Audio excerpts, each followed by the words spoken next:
Hey, welcome to the next episode of the College Football Junkies. My name is Mark, my co-host Montana here to my left, and my friend Ben Audi is joining us from the BA Coaches Show. How are you doing, man? Hey, I'm doing pretty good. How are you guys doing? Doing great. Yeah, Doing great. Happy to be thank you here. guys for having me on today, man. This is going to be a lot of fun. Absolutely. It's always a lot of fun. Let's first start on the college football playoff. Um, Ben, what are your thoughts on what you have seen so far in this first iteration of the 12-team college football playoff? Because as we have seen, there was a lot of backlash, with all the blowouts. But we've seen really good teams get blown out too. What are your thoughts on all this? For me, the blowouts personally don't bother me that much because, let's be real. That's a lot of what college football is, right? Yes, there are a ton of crazy, close games throughout, but, at the same time, we also see, a lot of blowouts happen. You know what I mean? And then, also just, did you watch the first round of the NFL? It was the same, there's a lot of blowouts there as well, So that's the blowouts don't bother me. I think the biggest thing with the format that I think needs to get figured out quickly is we got to figure out this first round bye situation of having it be having them wait 4 or 5 weeks to play that game. That bye doesn't mean anything at that point because in the NFL it makes sense. You start the playoffs right after, so that week is just one extra week of rest. Now you're talking you already have a month.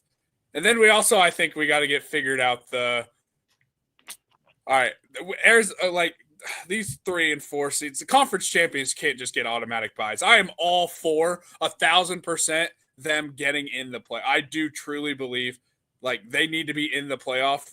Those top 5 conference champs. I do believe in that, but dude, giving them those top 4 seeds is tough. It just makes it in a situation where we can never have a situation where Oregon would have benefited more from losing the Big Ten championship.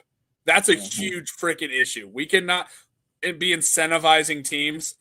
Again, Oregon would never do that. Oregon would never go purposely throw a Big Ten champion. No team would do that. You know what I mean? But really, we have to reward the teams, not punish them. Oregon having to play nobody, getting a first round bye, but then having to play Ohio State, as opposed to if they would have lost that game. Yeah, they would have had SMU, and who did Penn State end up getting? Yeah, Boise. I get it. It's 2 games instead of 1, but I'd rather play SMU and Boise than have to go play Ohio State on a neutral field. You know what? So we got to get that figured out going forward, in my opinion. Yeah, I 100% agree. Montana, what about you? What are your thoughts on what we have seen in the 12-team playoff? I mean, I've enjoyed it. I'm just glad we haven't seen an Alabama just march right up to another championship. And honestly, even a lot of those other teams, I'm glad that we're seeing some parity at least. I wanted to see more parity. I really wanted to see Arizona State take care of business. I really thought they could too. That was the one game that to me felt really, really, really close and felt like it was an actual game. So that was the one game that I was disappointed about. But I think that this format is good. I think we're seeing that it's going to be successful, but I totally agree. I totally agree that they need to strengthen it up a little bit. And I mean, we have to remember this is the first year of it. Right. This is their first time doing it. So I do see them strengthening it up and making it a better experience, even as soon as next season. So I was happy with the way it's gone. Again, some of the blowouts though, it wasn't as exciting as I was hoping some of those games. I mean, I didn't expect Boise State or SMU to really pull anything off, but I kind of expected at least Boise State to make it a little bit more of a game. And I guess they had a few moments where they tried to, but they just couldn't get anything done. And that was a lot of those teams. They couldn't get things done against those bigger powerhouse teams. So that part was a little bit so-so, but I've loved it so far. And I think this national championship, I'm really excited for this matchup. I think this is going to be a really, really good game. So again, just glad we're not seeing Alabama march to another championship. And I'm glad we're seeing no team do that. You're going to have to play and you're going to have to make it and really make it to actually make it all the way to a championship now. So to me, that makes it more exciting. We see better football. But again, some of those blowouts, not super exciting games early on, but still super happy with how it's gone. What about you, Mark? Where are you at with Well, it's kind of funny. So, all the backlash Indiana got Right. from losing by 10 points to Notre Dame. And they're like, oh, like Paul Feinbaum especially, oh, they don't belong. And then, Tennessee goes to Ohio State, loses by 25. And, oh, by the way, Indiana played Ohio State a hell of a lot tougher than, so it's like, I think they got the right 12 teams in. Obviously, some of the the matchups were a little mismatched, but that's to be expected, obviously. Mm-hmm. But I've overall enjoyed the 12-team playoff. I do think, though, that it felt like the conference champions were being punished for having the first 4 byes. Like you mentioned, Ben, a team like Oregon, drawing Ohio State after Ohio State puts a whooping on Tennessee, that's a tough draw because Ohio State's already battle tested. Right. Oregon's been sitting for like 15 that's days. The thing. Yeah, when you're sitting there waiting for so long, I think that's a real issue. That's the thing of like it takes you a couple series to even get woken up, and then against such an explosive team, like you're just taking shots, and they worked, Yeah, absolutely. And then, like, all the talk was on the SEC, as well. How, the SEC, Georgia is going to be in it, and Tennessee. Alabama was left out. There was a bunch of backlash on that, but we saw what Alabama looked like in their bowl game. They didn't look very good. They looked extremely disjointed as well. So, I enjoyed it. I do think there will be tweaks. I think some of those tweaks could be starting this next season, which I absolutely hope happens, because in no way do I think a conference champion should be punished to win their conference and make the playoff. So I think they should do away with the 4 byes. I do think everybody needs to play a game right away. Mm-hmm. So in regards to it, do you guys think any of these teams, and this is a hard question to answer because this is way in the future, do you think any of these teams, the Arizona States, I'm not even going to say Boise State because we don't already know the answer, but let's say a team like Arizona State, do you see Arizona State making it back to a playoff scenario next season? Potentially. I really like their coach. I'll be real. I'll be honest. I didn't love him. He's really grown on me. So same, literally same. Honestly, I think Arizona State definitely has a shot, especially playing in the Big 12. I'm not one of those guys that thinks the Big 12 is terrible, but it's not the Big 10. You know what I mean? So not especially not now. Now the right. You know what I'm saying? So like I think they definitely have a shot in the style of football the Big 12 kind of plays. I think they have a shot. I won't say it's a for sure because I think K-State's going to be better next year, and maybe I'm a little biased just because I know a lot of the players because I'm in the area. But like I think K-State's going to have a bounce back year. They kind of fell apart towards the end. So, but I think they're going to Arizona State will be in that mix. I really do feel like it. Definitely. Yeah. I feel like they'll be in that mix, at least in the mix next year. What that coach did this year for those players, it's absolutely incredible. First year in a new conference for them to go out and win the conference. Super cool to see. And I guess the only thing is they're not going to have a Cam Scatterbo.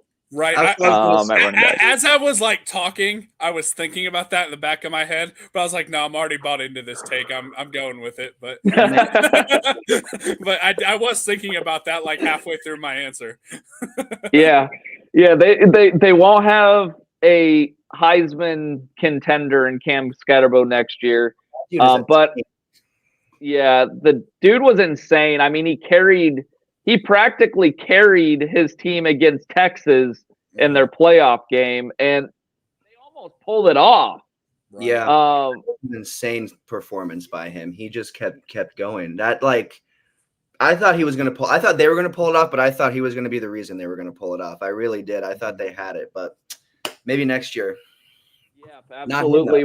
and that's the problem. Yeah, absolutely. Well, let's move on to the national championship game between Ohio State and Notre Dame. Should be a pretty good game. I do think Ohio State has the advantage as far as firepower, offensive firepower goes. Ben, what do you think? Do you think Ohio State's offense is going to be a matchup nightmare for this Notre Dame Fighting Irish defense? Because we all know how physical they are at the point of the attack. In fact, there's a lot of people comparing Notre Dame's defensive play style to Nebraska, and Nebraska held Ohio State in check. What are your thoughts? Do you think Notre Dame's defense can keep them in this long enough to maybe have a chance, or do you think Ohio State's firepower is just going to be a little too much? I think it'll be. I think if I really think it comes down to what Ohio State we end up seeing, because when teams have been able to either keep it close or beat Ohio State, they've been able to almost bait them into like a physical type of game of like, hey, we're going to keep a light box. We're daring you to run the ball right now. Right? Mm-hmm. Anytime you can, because they are so loaded at wide receiver. Just think about this. In my opinion, one of the best receivers in all of football, not just college football. I'm talking like all of football. I think Jeremiah Smith is that good. Like, I think he could go to the NFL as a freaking 18, 19-year-old and go compete. I'm dead serious. I feel strongly about this. Think about this, though. He had one catch, and the rest of that team still went crazy. You know what I mean? Think about that. That's how loaded they are offensively. So I think if you're Notre Dame, you have to just invite them to have I think you give them a light box, and that's how, like, the teams that beat them, like Michigan, beat them by, hey, you can't run the ball on us. We're going to make you run the ball on us because we're going to be dropping 8. Go ahead, try and run the ball. And like Nebraska, right? I know Nebraska ended up losing that game, but they were like, go ahead, run the ball on us. We don't want you throwing the ball to Jeremiah Smith. We don't want you to throw the ball to Ibuka, right? Like, yeah. So I think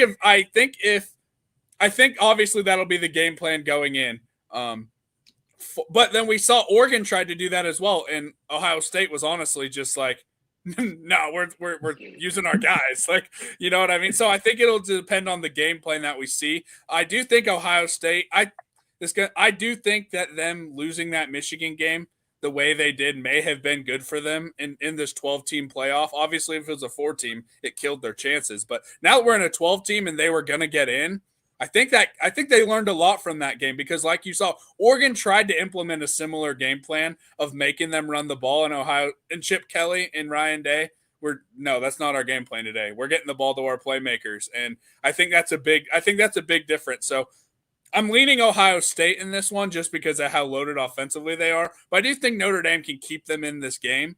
It's just going to depend. I worry about them on the back end.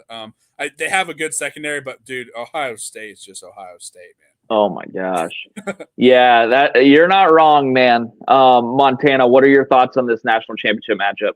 I mean, I second everything he said. I think Ohio State definitely showed some weakness against Michigan, but then they haven't shown that weakness since. They've really turned it around. They had a good regular season, but to me, this is a team that we haven't even seen this. I mean, this is a different team. This is a different animal, and I think they're going to continue that against Notre Dame. It's not going to be a blowout. Notre Dame's going to play some good old-fashioned football. They've got a pretty solid defense when they show up, and they've also shown up. I think last episode we did, Mark, was it was either pre-round. I think it was pre-round 1, and I said Notre Dame's out. I'm pretty sure I said Notre Dame's getting bounced because I just did not see them making it as far as they did. So Notre Dame has shown up, but I think Ohio State. I think it's going to be a super close game going into halftime, possibly tied if not one score apart. But give me Ohio State winning by 7 to 10 points. I think Ohio State. It's not going to be a 14+ point win, but I think they can pull it off. And like you said, I mean, their receivers. Oregon tried to expose that and shut them down. They couldn't do that. And Oregon, I honestly think Notre Dame has a better chance of holding Ohio State than Oregon did. I think Notre Dame's going to have a really good game plan. They've had time to prepare. They've had time to look at that. And I think they've really shown that they can prepare for every team in these playoffs. So I think they're going to do exactly that. But I still think Ohio State's just going to be a little bit too much. And I'm not mad about that. Ohio State, honestly, how they've played in these playoffs, they've earned this championship. If they can go out, and again, what Ohio State are we going to see? If we see an Ohio State that went up against Michigan, they don't even deserve to be in the championship game. But I don't see that happening. And I think Ryan Day has definitely proven that he can keep the ship going, and if anything, turn it around, because they did not look like they were going to be in this position after they lost it to Michigan. So shout out to Ohio State. Not going to give too many shout outs to them as a Husker fan, but in this case, we'll give them one little one. But I think they're going to win it. But Mark, what do you think? Do you think Notre Dame has any chance of pulling this one off? So if Notre Dame has any sort of chance at wanting to pull this off against Ohio State and winning a national championship, they're going to have to turn this game into a slog. They're going to have to take Ohio State's playmakers away, and like this is going to be a rock fight, like a Big Ten rock fight type of game, like we have seen against, or between Nebraska, Ohio State, the Michigan, Ohio State game this year. Like those were defensive slog type matchups, almost kind of boring if you don't like a whole lot of defense. But I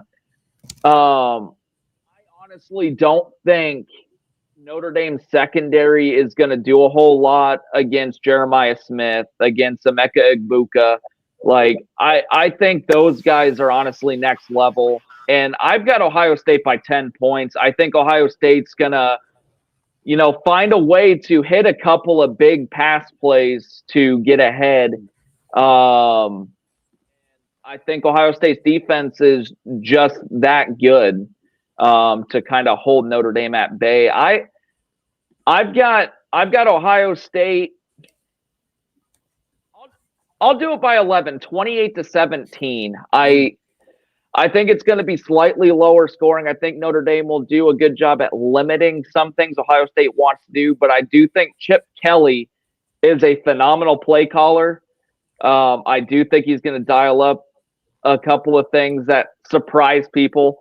And yeah, I think Ohio State wins their first national championship since 2014.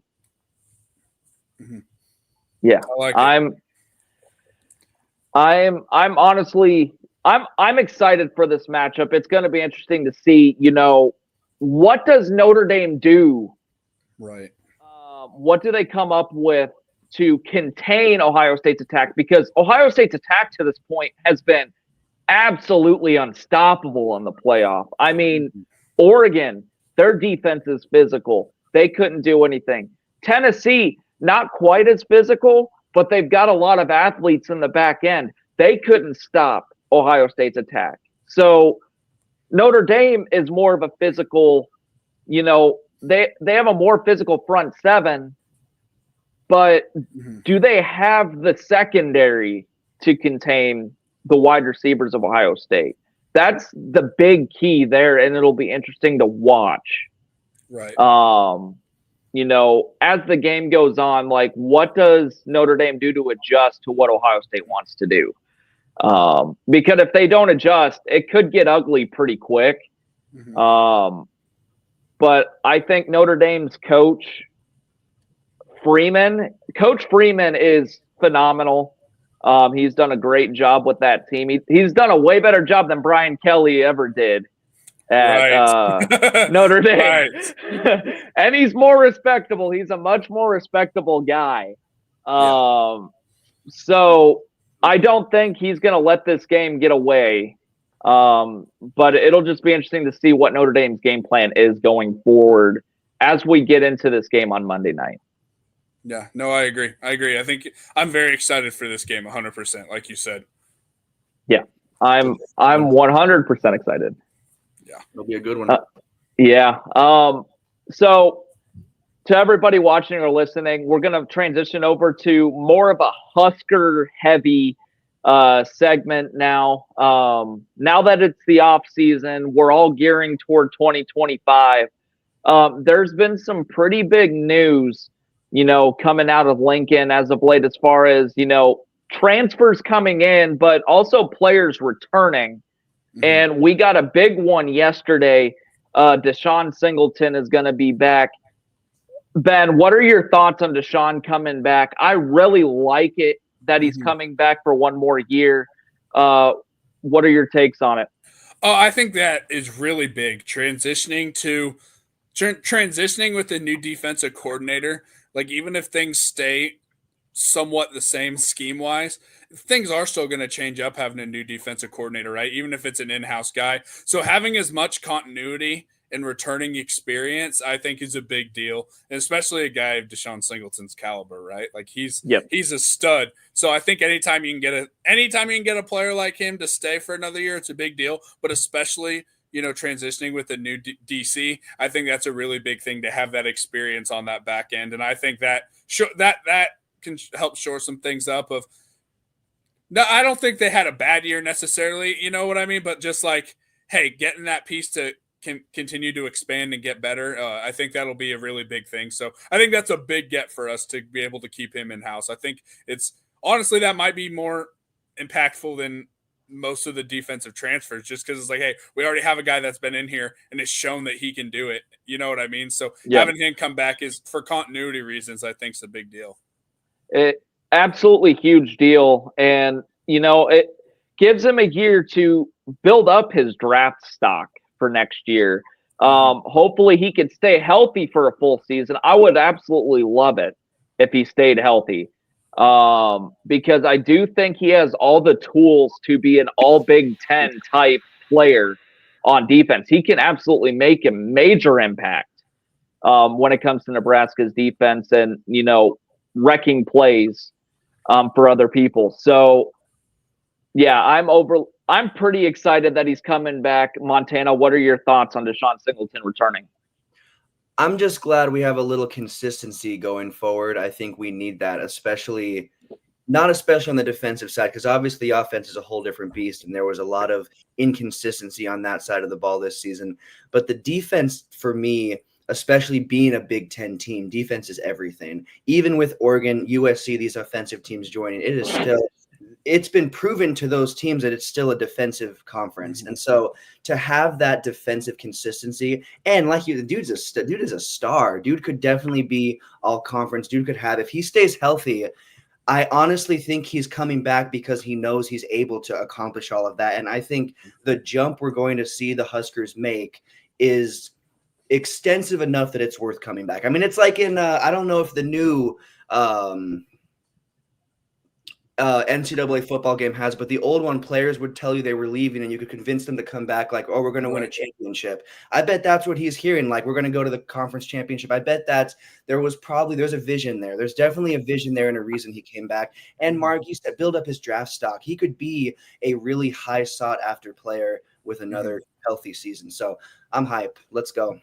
Yeah, I'm pretty excited. And,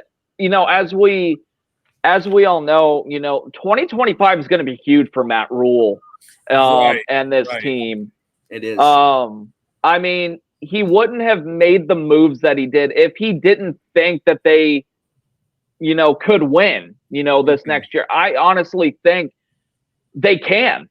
I mean, you've got the 5-star quarterback who Dana Holgerson's going to mold, and I'm excited to see that transition because there's been talks, on Dylan Raiola, changing his body so he can be a little bit more elusive, get out of the pocket. I'm like, if they can get him to where he can be mobile outside the pocket and still throw it downfield, man, that is a recipe right there to win a lot of games going forward.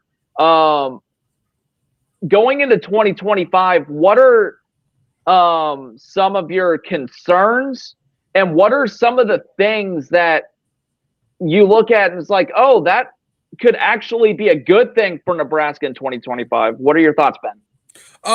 I think the things I'm excited about is Dana Holgerson being back is huge for me. To me, that was huge. And obviously being able to have Dylan in with him full off season then a whole spring ball to implement the things that Dana likes, not just a bye week and let's go play some games. So I don't actually expect like wholesale complete scheme changes, because like Dana and Rule have both said, like, no, Dana has things in our offense that we like. We just need to make some tweaks, and we need to adjust the way we call some of them in the games. We need, you know what I mean? And some of the schemes were tweaked throughout. You could just kind of see just different layers to it as that season went on. So I'm definitely excited about that. I don't even know if this is the thing of concern. I kind of want to hear your guys' thought. This is more of a nervous thing for me. From the day Matt Rule got hired, it was all about wait till year 3. Year 3, you're going to have a big jump, right? Year 1, when things are falling apart, everyone just wait till year 3. Year 3.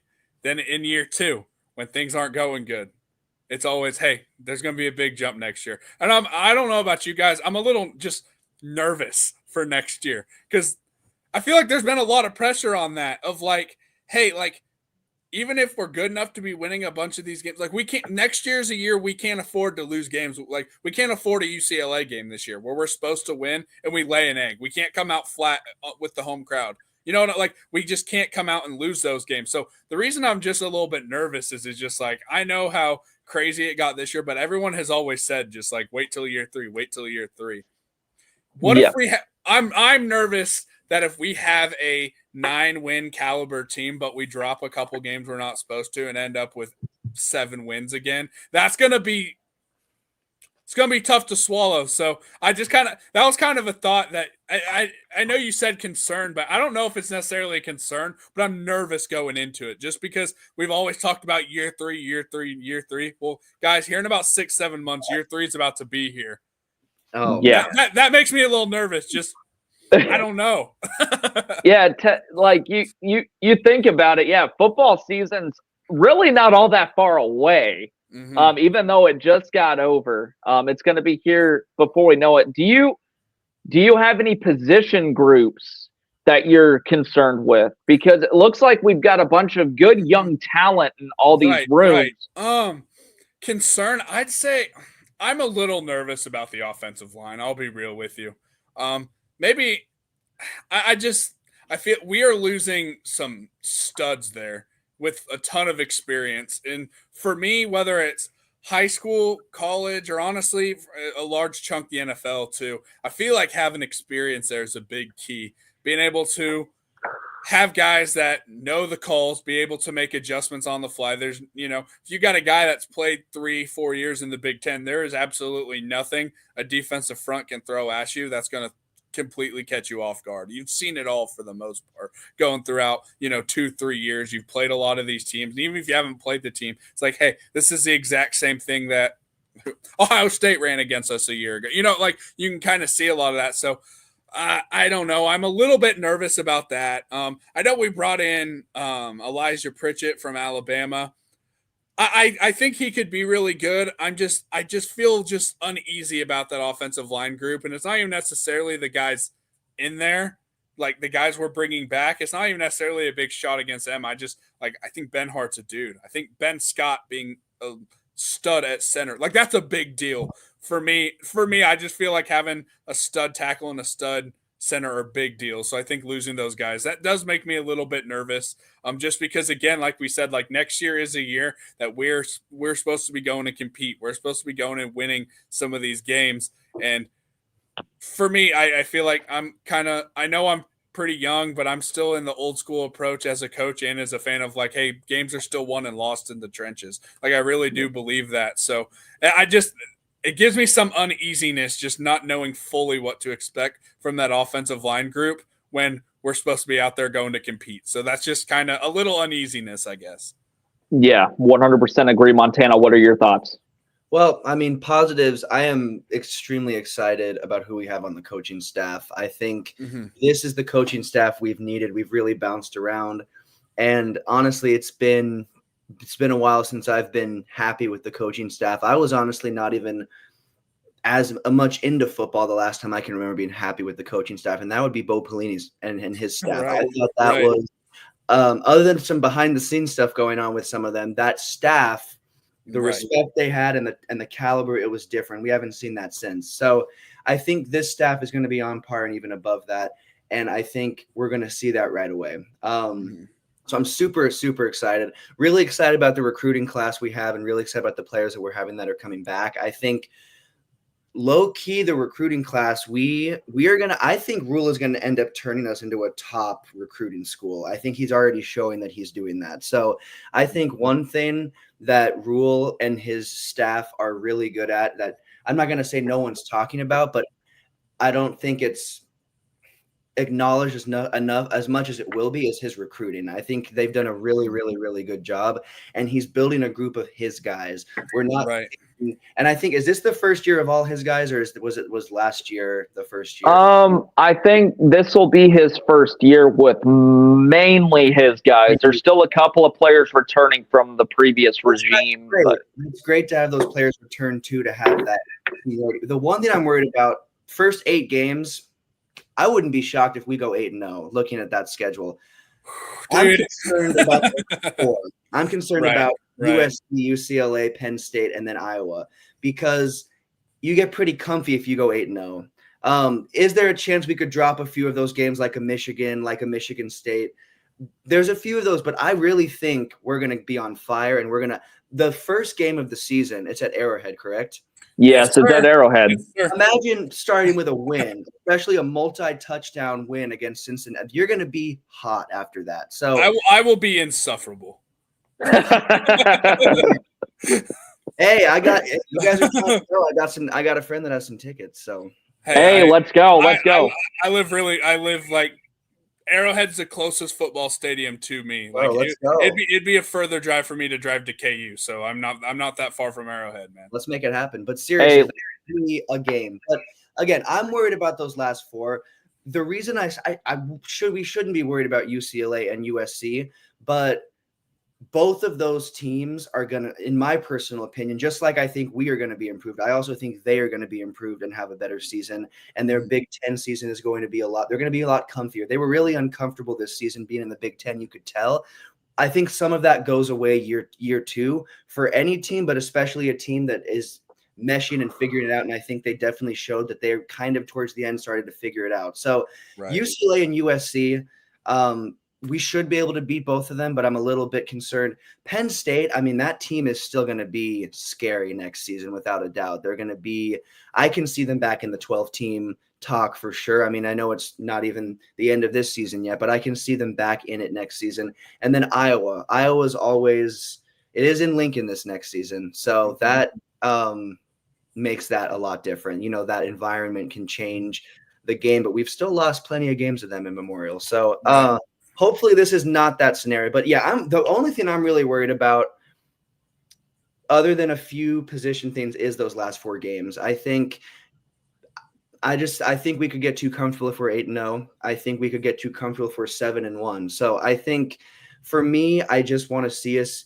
remain consistent and have a season where we don't start so strong and then just take out, because that was this season and really last season too. We really did start so much momentum, and that was, thank God we got to a bowl this season. Thank God we won it. That was movement in the right direction, but still I'm ready to see us be consistent and not go up and then that's what I was about to say. I think that's the biggest thing I want out of next season, is just I don't want to start off so hot and then just stumble to the finish line. Like, I know we made a bowl game and I know we ended up winning that bowl game. That was fantastic. But man, that team that we saw for the last month of the season was rough. It was dreadful. It was, you know what I mean?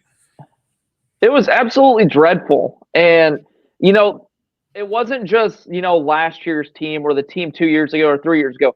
This has been an ongoing issue with this football team for like the last decade. They find a way to start off somewhat hot, and then they can't win a game in October, November. Like, it absolutely kills me. Like, starting this year 5-1, going to Ohio State, we got whooped up on by Indiana. And the way Nebraska played against Ohio State, it had me feeling really good about the, you know, last few games. I'm like, there's a real good shot Nebraska could actually win the remainder of these games. Granted, they were in all of them, but they ended up losing most of them and beat Wisconsin at the end. Mhm. So you've got to find a way, like talking, the schedule this next year. You got USC November 1st, November 8th at UCLA. You have to go to Penn State, which if Nebraska is any good, that's probably a whiteout atmosphere. So, and then you got Iowa at home, who is always tough. Like, Mhm. you got to find a way to at least split those games, split those 4 games, go 2-2 in them. Right. Make it to where the 2 you lose are probably to USC and maybe Penn State, but win UCLA and Iowa. Like, if you can find a way to split those, I will be a little bit more at ease because, hey, you at least found a way to win more than 1 game in November. Yeah, No, I agree. splitting would be not the best case scenario, but that's probably the most realistic scenario, honestly. And I would take that. Splitting that would be, I'll take it 2-2. As long as we're not 0-4 in those games, man, or 1-3. Because, man, you look at the schedule, like Nebraska, Cincinnati, in Kansas City, Arrowhead Stadium. It's going to be a heavy Husker crowd. And yes, it is. apparently they did this because it's going to look a heck of a lot better on TV. And Cincinnati also wanted to move it to Arrowhead. I think for a lot of things, like I think they get Cincinnati, a lot of that ticket money, so yeah, exactly. They want to fill that stadium, so with that being a heavy Husker crowd, Nebraska should be able to win in one of the loudest stadiums in the NFL, and I think Nebraska's fan base is going to do a hell of a good job to actually make it live up to the name. The game that kind of scares me for not that they won't win it or anything. September 6th against Akron. We saw the last time Akron came here. Man. we saw what happened. I mean, it stormed out, and then the game wasn't played, and then the wheels absolutely fall off that year. Thankfully, it was a sign. They got Houston Christian after Akron, which you should be able to play all 105 players in that game. Let's be real. Right. And then you're right back into the gauntlet, against Michigan to kick off Big Ten play, which it's been a while since Nebraska has actually gotten into Big Ten play, and they start off against one of the tougher teams in the Big Ten. I do think Michigan's going to be pretty good next year. I think, their quarterback room is going to be quite a bit better. Their defense is always usually pretty tough. But that game being in Lincoln, the last time Michigan came to Lincoln, Nebraska almost pulled it off with Adrian Martinez. I'm going to die on this hill. He should have just slid down and not pushed for any extra yards. Nebraska probably would have won that game, but yeah, the schedule is manageable if they let it be manageable. They cannot overthink anything. They just need to go out. Like, they keep focusing on this 1-0 mantra. We need to go 1-0 every week, 1-0 every week. Quit pushing that and just go out and play. Because you're putting a lot of pressure on these kids to go out and perform because, like, yeah, you may lose, but if all you're thinking about is going 1-0, 1-0, 1-0, that could be good, but that could also be a detriment. Right. So yeah, I'm excited, but I'm also concerned.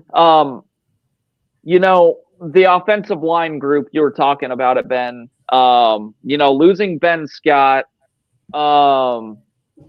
especially at center. And then a couple of the other guys, too. Like, they were all pretty good. They protected Dylan Raiola really well. It's just like, who are they going to build to, put into those spots and protect Dylan Raiola, give him time to throw.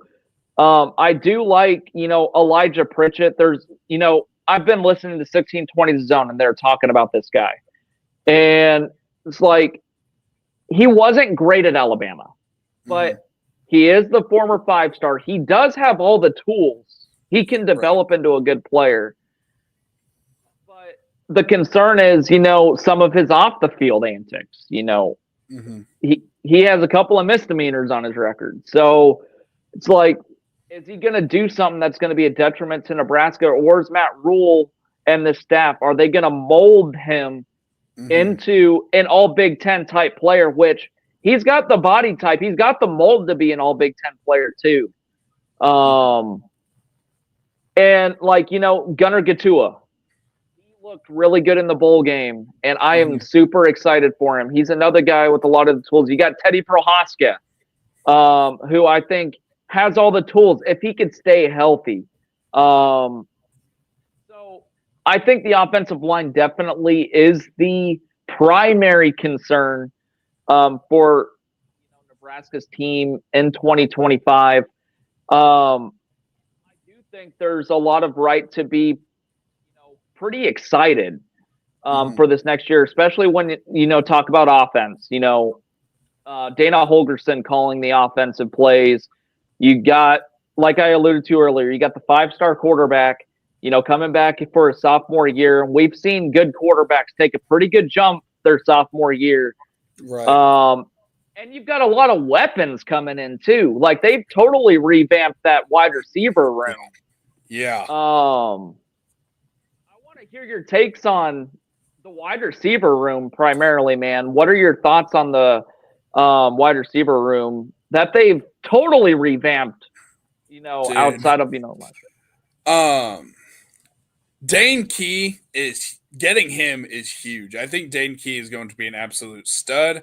Hunter coming from Cal, he's going to be good. But honestly, I think the kind of underrated one that doesn't get talked about, Hardly Gilmore, also coming from Kentucky, his route running is awesome. I'll say, like, just watching the film of that, like, I'm like a wide receiver. I'm a skill position coach, like a wide receiver guy, and like that. Just watching him, I'm like, we got something there. So I feel great about those three in particular. I think I'm trying to be a little bit more cautious because I'll be real. I was somewhat excited for the group that they brought in this year that didn't pan out. Now, I think a lot of things are going to be changing with the new OC, new wide receiver coach. I do think it's going to be different, but I'm trying to keep my expectations from going through my roof right now just because I was super excited last year, and I'm trying not to quite as be, but it's hard. It's hard to look at this group and not just be like, oh, dude, with Dylan throwing them the ball, and now you got these absolute studs. Plus, you got Ja'Cory Barney coming back. Plus, you've got Carter Nelson. That'll probably more of a tight end H-back type of player, and that just gets me excited about that. So, yeah, I'm pretty pumped about this wide receiver group. I think they're going to have a great year next year. I'm just trying not to – there's a lot of time between now and August, and I'm trying not to be too insane with my expectations. But it's hard, man. It's really hard. It's really hard. You rattle off the names and on their roster right now. Granted, they've got to, they still got to get down to the 105. We're going to see players leave into the transfer portal to get down there. But, like, you look at the offense, how it sets up right now, this is an offense that can score 35-plus points a game with ease. You've got all the tools. Like, you got Emmett Johnson coming back at running back, who really turned things on at the end of this last season.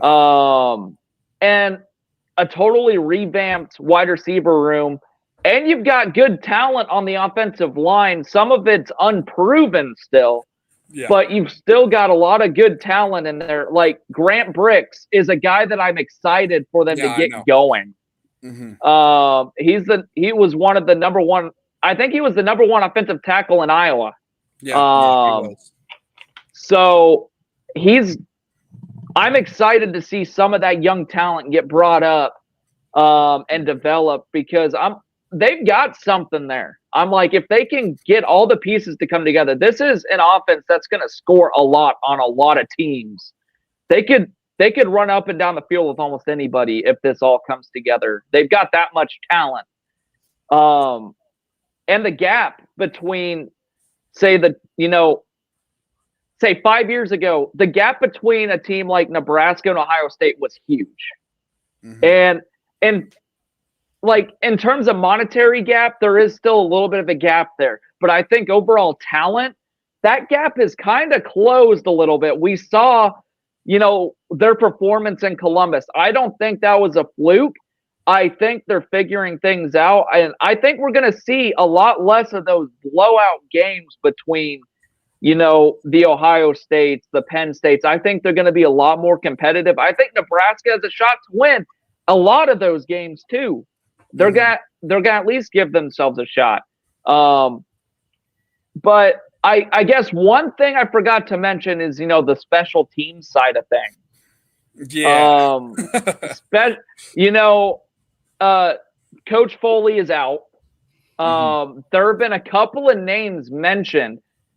I want to hear your thoughts about maybe Mike Eckler from Tennessee, possibly coming in.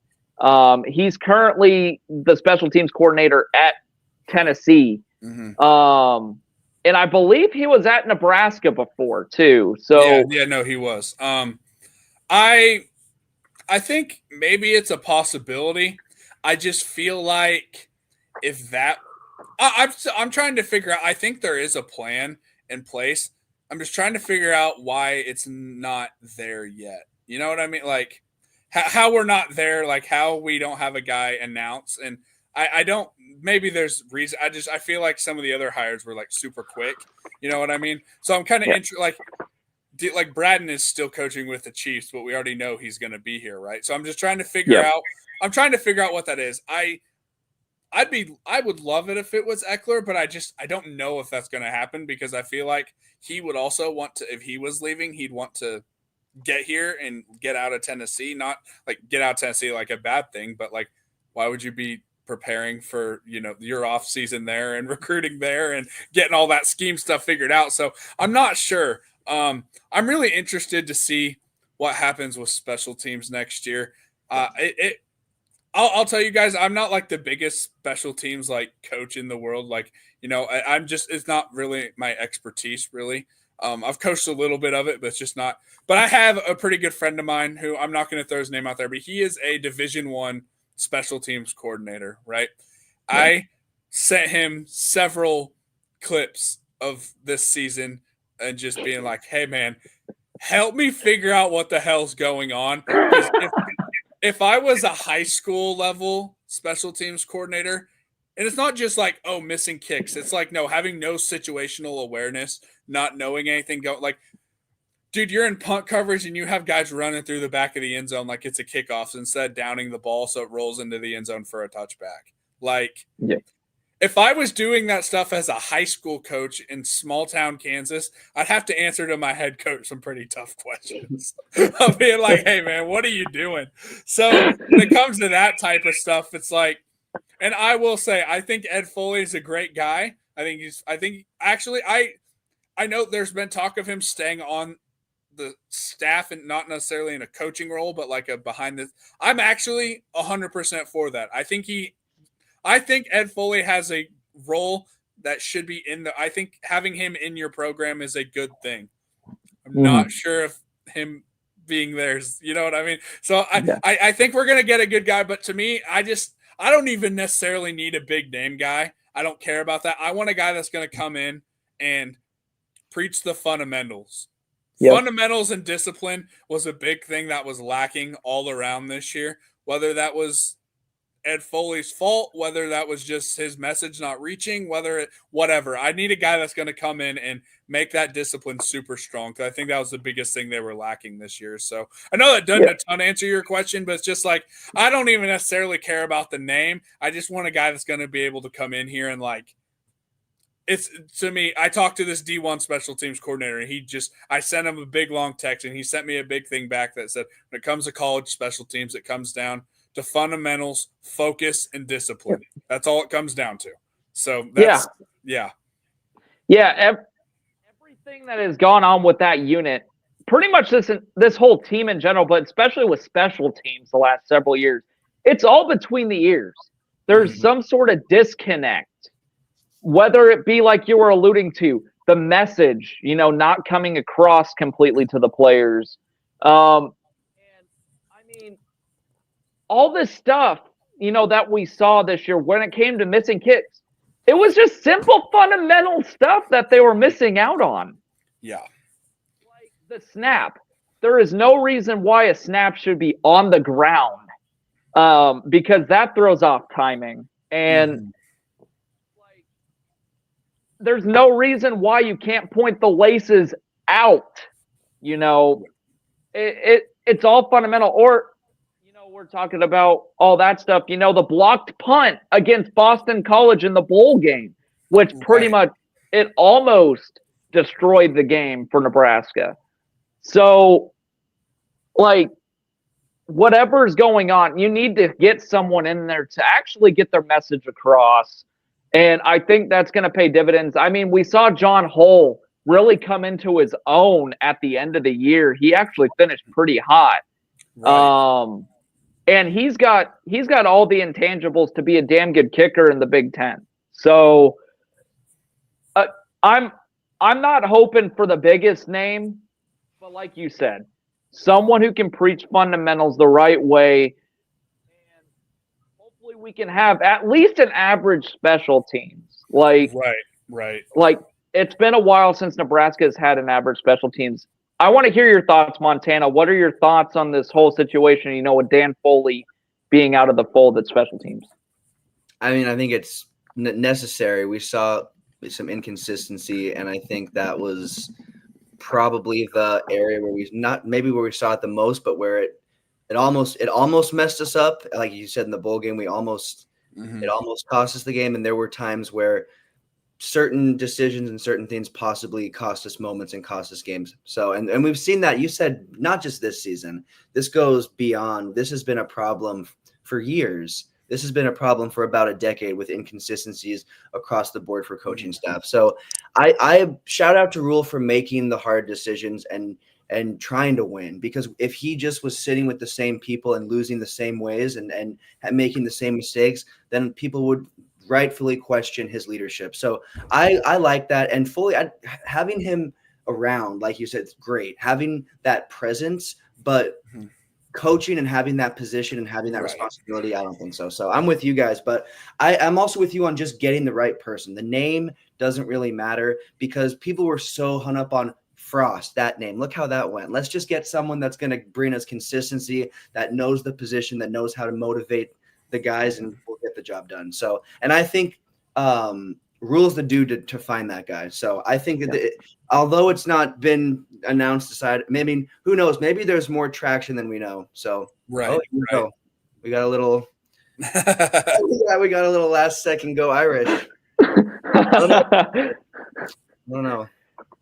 Yeah, the national championship will be good. But yeah, I think Rule is definitely that guy to kind of bring some sort of, he's done a great job at making moves. He's shown that he's not afraid to make moves. I do think he's going to find the right person for this position. He might have already found that person. We just haven't heard anything about it. I think that's a possibility as well. Yeah, for sure. I think for sure. So yeah, it'll be interesting to see, especially as we start getting into winter conditioning and spring ball. By then we should for sure have a name. It'll just be interesting to see, who that guy is, and it'll probably be an interesting talking point, for a future episode here. But moving on to next season, do you guys have any early year record predictions possibly? I know how scary this could be. But I want to hear your guys' early record predictions for 2025. I'll go 9 wins. I'll pull it safe. I feel like there'll probably be a game that we're not supposed to lose that we end up losing. And I hate to think like that, but they've not given me a reason in the last 10 years not to think that. So Yeah. I'll go 9. I'd love the talk of Montana saying they start off 8-0 and doing all that. I have a hard time. I think it's a possibility. I'll say that, but for me personally, I felt so many times like this team can do some, and it just hasn't happened. I just want to see. I want to see that next step before I start getting my expectations that way. Going into this year, I was at 7 wins, and they ended up at that. I'll tell you right now, this is not how I predicted 7 wins. It was a lot less up and down. But I'll think. My heart or my head tells me 8 wins. I'll go 9 just because I feel this Matt Rule jump is real. I just need to see it. I need to see it. Yeah, absolutely. Montana, what about you? I'm going to go 1 above that and go 10. I think we get 10 wins, have a 10-win season. That would obviously be 8+ wins would be the jump. If you get more than a 6-win season, and honestly, you got to get more than 7. I think you got to get more than 7 for it to really be considered. I agree because not to cut you off, but I just feel like with as much as this wait till year 3. Yeah. If they end the regular season at 7-5, that's just going to be tough to push. Mm-hmm. That's where I'm at. It's just like I feel like it's all that talk has almost been a little bit of a detriment and a little bit of extra pressure because it's like, hey, if you go 7 wins in the regular season, that's technically an improvement from this season, but like it's gonna be tough to sell that, Exactly. Yeah, absolutely. And that's the thing that I think, but I see 10. I see 9. 8 to 9 is possibly more realistic just because us rattling off like a Michigan State, and just continuing that Big Ten gauntlet with consistent wins, that takes a lot. That takes like an Indiana type of season to really, you got to have that momentum. But I think we could very well do it. I think we lose to Penn State, and I think we possibly lose to UCLA. I think those are the 2 games that I can see us possibly dropping. But again, who knows? Mark, where are you at? You think we're winning every game undefeated? I'm not going to go quite that far. I do think 9 to 10 is a real possibility with this team. I said that this year. And obviously, if things would have gone slightly different in a lot of those games, Nebraska probably would have finished with 9 to 10. They've got the pieces to make a lot of noise. And I think I'm going to go with 10. I think they're going to finish 10-2. I think they're going to be right in the thick of the playoff conversation at the end of the year. I think they're going to be one of the lower seeds. I would not be shocked if Nebraska hosted a playoff game next year, which would be quite the scene. And I just want to play the goal this year, play meaningful games in the month of November that have not only conference implications, but college football playoff implications as well. Because I want these players to be able to experience that, put themselves into positions like, hey, if we win this game, we're going to be right here in this conversation. We can go compete for a conference championship. We can go compete for a national championship for the first time in 30 years. Yeah. So, again, I think 10 wins, 9-10 wins, I think would be a pretty safe bet. You look at their schedule, Cincinnati, Akron, Houston Christian, Michigan State to start off the season, all at home. One's in Kansas City, but I'm calling that a home game. That's a home game, man.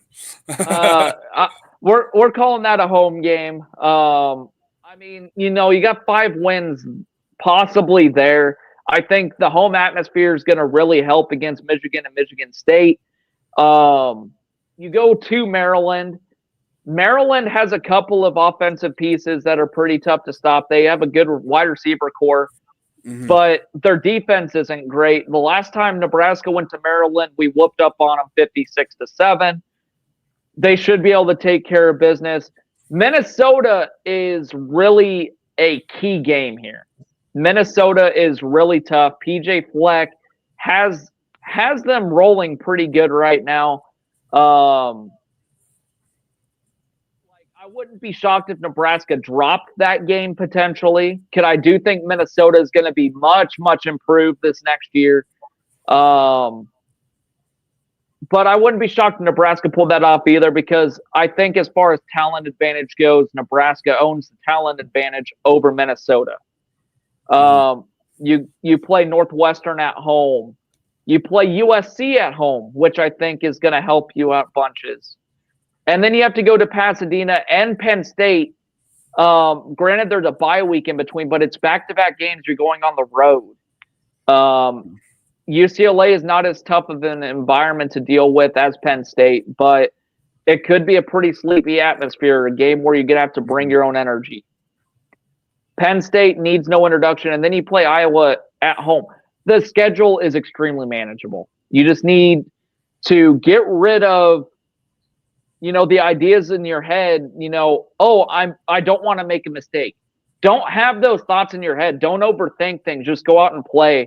And I think this team will be in a right position to maybe make it to Indianapolis, but at the very least, make their first appearance in the college football playoff. Yeah. Yeah. No, I'm right there with you, man. I think, I think this team has a ton of talent. I need to see it. I need to physically see it with my own eyes. You know what I mean? I'm with you. And I honestly think we're going to see quite a few of those things this next season. I've said that the last few years, but this year I am more excited than ever, with Dana Holgerson on offense, calling the plays. And then on defense, I'm excited to see what that whole defensive staff is going to do, what they're going to do. Are they going to run multiple packages? Are they going to run mainly 3-3-5? Or are you going to bounce between 3-3-5 and 4-3? Just depending on the look you're getting. So I have a feeling we're going to see a lot of multiple looks.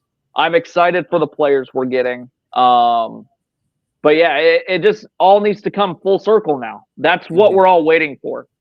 So yeah, before we wrap things up, do you guys have any other thoughts as far as things go? No, I don't have any personally. All right. Montana? Oh, no, me neither. All right, Ben, where can everybody find you for your podcast, The BA Coaches Show?